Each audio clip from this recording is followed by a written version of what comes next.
Insolvency administration is something that everybody has significant taboos and anxiety around. And although the system is set up to be rehabilitative, it's certainly not seen as that. It's certainly seen as a punishment for failure. And it's not intended to be that way. And by taking a more friendly or approachable approach to insolvency, to explain how the system works and to work with people to not only comply with their duties, but to be able to change the way that they see the circumstances that have led them to needing assistance as a clean slate, as a line in the sand and a chance to start again. I think that we've been able to generate some really great results as looking at this process as the ground zero for their second start.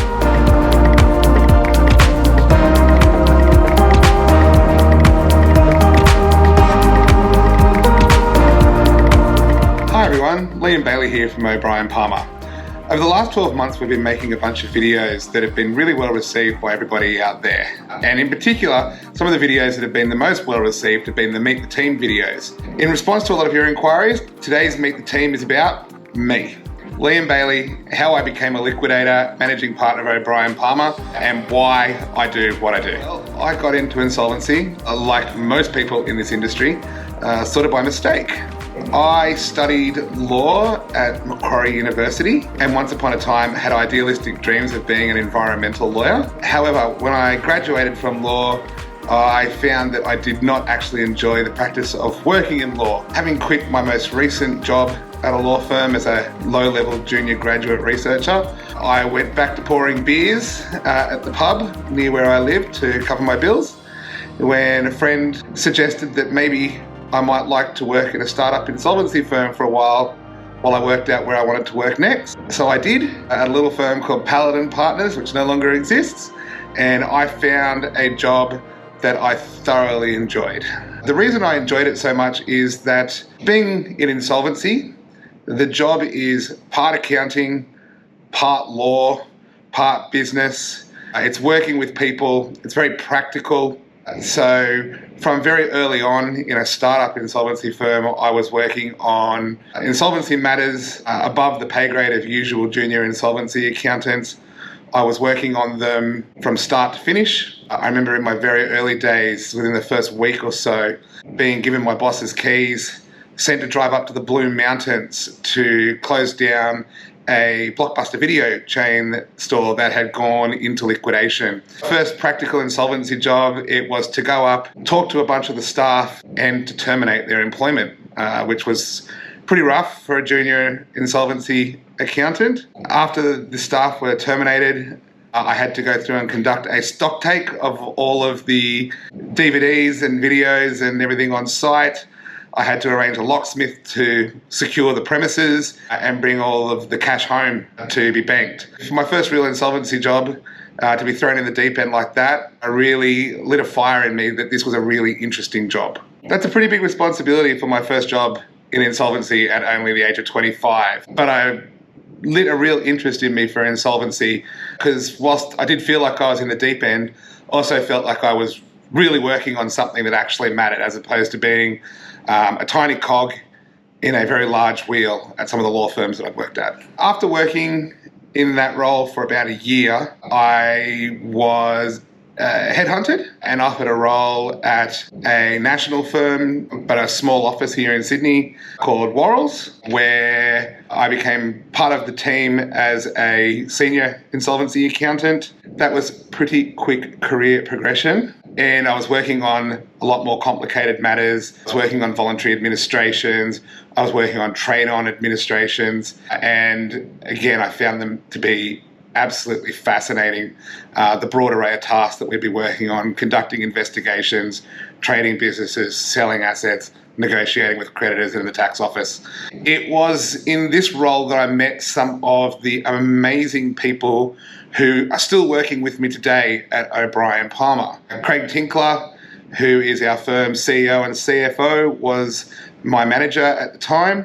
Rob Clapham, who many of you might have seen in previous videos, runs my team now. And Adrian Franco, who was my first ever junior that I was assigned to mentor and train is now an assistant manager at O'Brien Palmer and have joined O'Brien Palmer as a result of me coming here. Working for the liquidator and partner Michael Hurd that I was working with at the time, I learned a lot about firm politics and the actual practice of running a business in the insolvency industry. And I'm very grateful to Michael in that not only did he teach me how to run insolvency matters, but he introduced me to a lot of people and taught me about developing a network of professionals, accountants, lawyers, and other advisors, some of whom I'm still working with today. After about 2 years, Michael terminated his role in the partnership at Worrells and went to BDO Australia,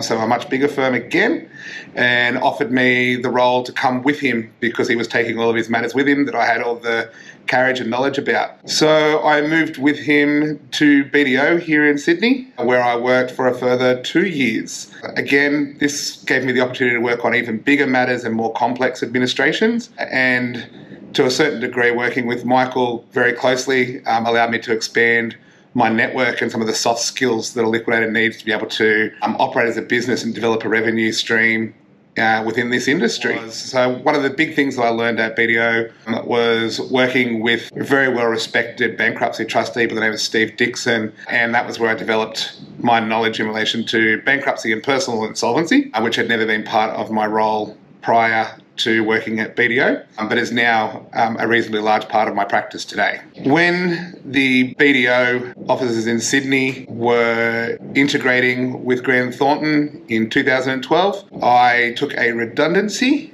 and was offered a job as a manager at O'Brien Palmer.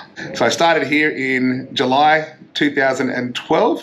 I'm very grateful for Chris Palmer, who took a chance on me. At the time, I'd only been working as a file supervisor. He offered me the role of manager on the basis that I could run reasonably complex matters at that time and work with a team of staff. Chris also trusted me to go out and develop my own network of referrers and professionals on an unsupervised basis, really allowing me to demonstrate that I could generate work on my own and generate my own income stream, as well as running the files that I was responsible for within the office. I became a senior manager within 12 months and a partner shortly after that in 2014. O'Brien Palmer at the time was a much smaller firm than it is today, and I'm really, really pleased that we've been able to grow O'Brien Palmer into a firm more than twice the size it was when I joined. I personally think that the firm grew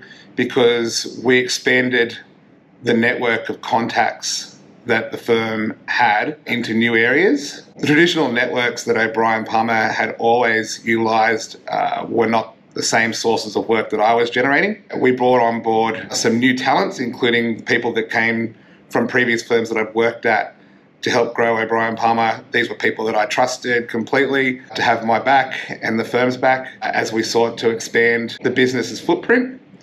We looked at new ways of marketing the business. In 2014, we had the first O'Brien Palmer Harbour Cruise, which started as with glass on the ceiling in the dance floor and enough room for maybe 100 people and not that many people there, to the O'Brien Palmer Cruise of today with capacity for over 300 people and over 200 in attendance this year. In 2017, I became an equity partner of O'Brien Palmer. In 2019, I was really pleased to have Daniel Friskin join the firm. Daniel had been a colleague from my very first job at Paladin Partners back in 2007. And although we'd stayed in contact, he had gone down different pathways.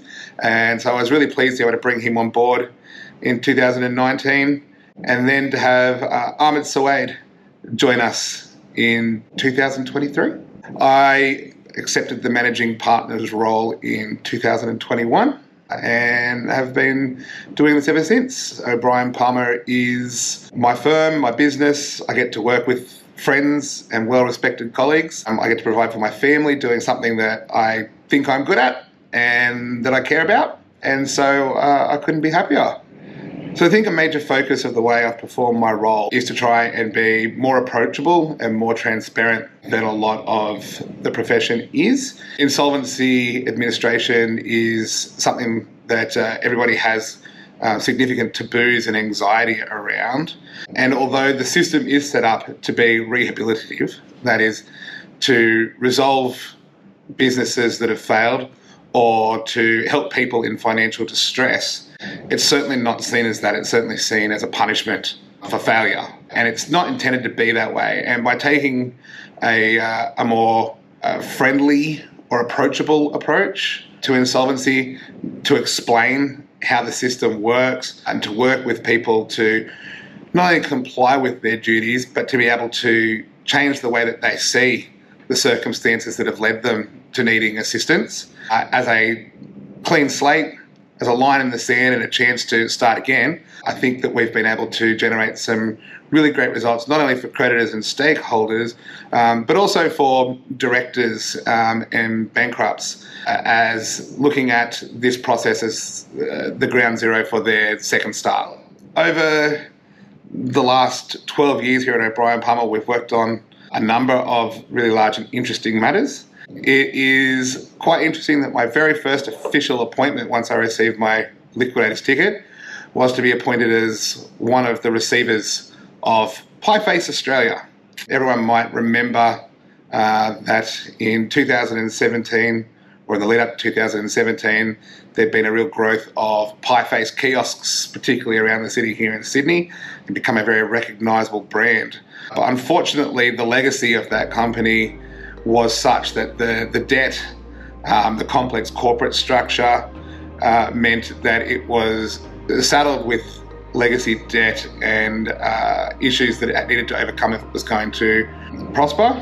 And unfortunately, it had struggled through previous administrations and previous attempts to restructure in such a way that it hadn't actually addressed the structural issues of the business. Pieface was committed to generating not only a recognisable brand, but also a high quality of product, but the prices associated weren't being generally supported in the market. The average pie consumer not being willing to pay the necessary prices to maintain the quality of the ingredients and manufacturing behind that. The company had also developed a reliance upon an ever-expanding franchise network, and the franchise network was basically eating itself because of the saturation point that it had reached.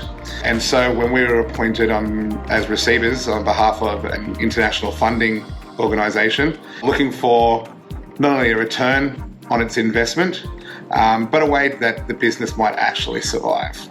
Really, really interesting and complicated matter for my first official appointment. One that I'm happy to say has had some positive outcomes.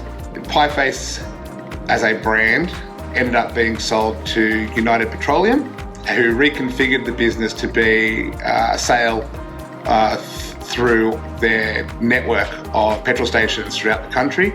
I understand that since the business was sold in 2019, it has gone on to have over 200 outlets around the country through the United Petroleum network and has grown significantly from there.